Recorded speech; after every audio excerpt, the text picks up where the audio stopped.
Good morning, students. This is your English class. Now we are studying chapter 15 in your English grammar book. The topic is here direct and indirect speech.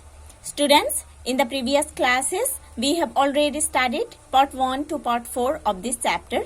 Today in this class, we are going to study part 5 of this chapter.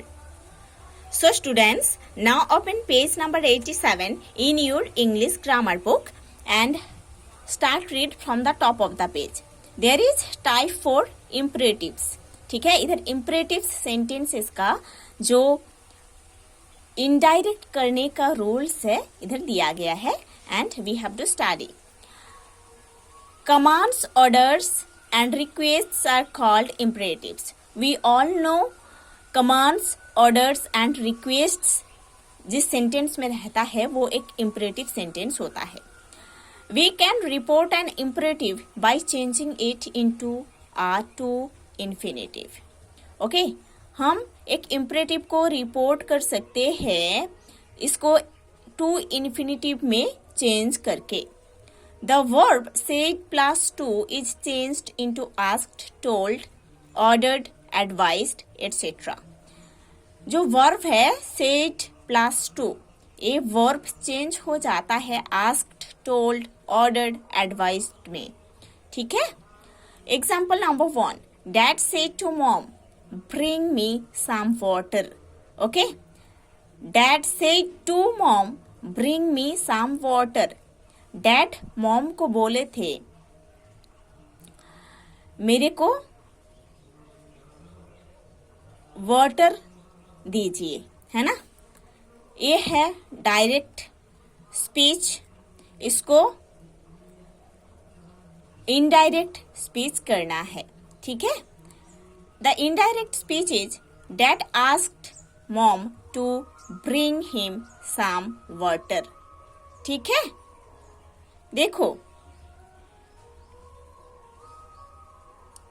Direct speech में जो reporting verb है said to वो indirect speech में asked बन गया है, asked में change हो गया है.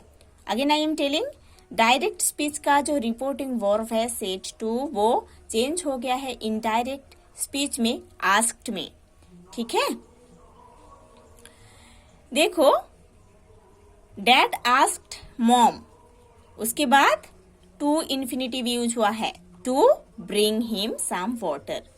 Number 2 example. The teacher said to Rahul, get out of the class. ये एक डायरेक्ट स्पीच है, इसको इनडायरेक्ट किया गया है ऐसे. The teacher ordered Rahul to get out of the class. ठीक है. देखो, डायरेक्ट स्पीच में रिपोर्टिंग जो वर्ब है said to वो इनडायरेक्ट स्पीच में ऑर्डर्ड में चेंज हो गया है. ठीक है. और देखो, ये जो रिपोर्टिंग वर्ब का ऑब्जेक्ट राहुल उसके बाद टू इन्फिनिटिव यूज हुई है. ठीक है. Next, a negative imperative is changed into a negative infinitive. एक नेगेटिव इंपरेटिव एक नेगेटिव इन्फिनिटिव में चेंज होता है. वो कैसे? See the example. Number 1. I said to her don't do it again. ये एक डायरेक्ट स्पीच है.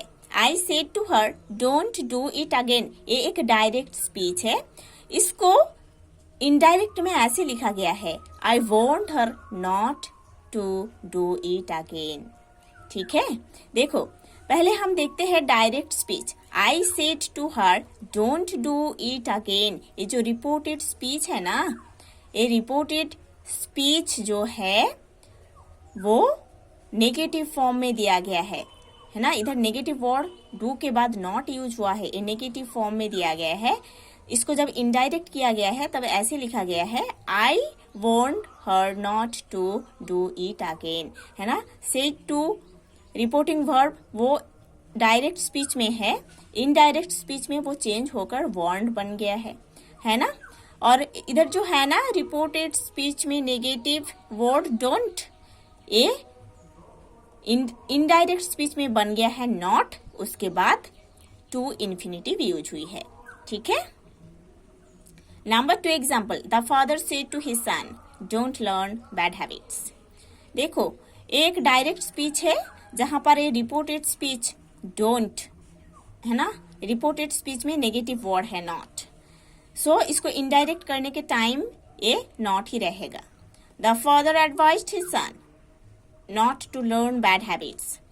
सेड टू डायरेक्ट स्पीच का रिपोर्टिंग वर्ब जो कि इनडायरेक्ट स्पीच में एडवाइज्ड में चेंज हो गया है, और रिपोर्टेड स्पीच में जो नेगेटिव वर्ड डोंट है इधर यूज हुआ है इनडायरेक्ट में नॉट, प्लस उसके साथ टू इन्फिनेटिव यूज हुई है।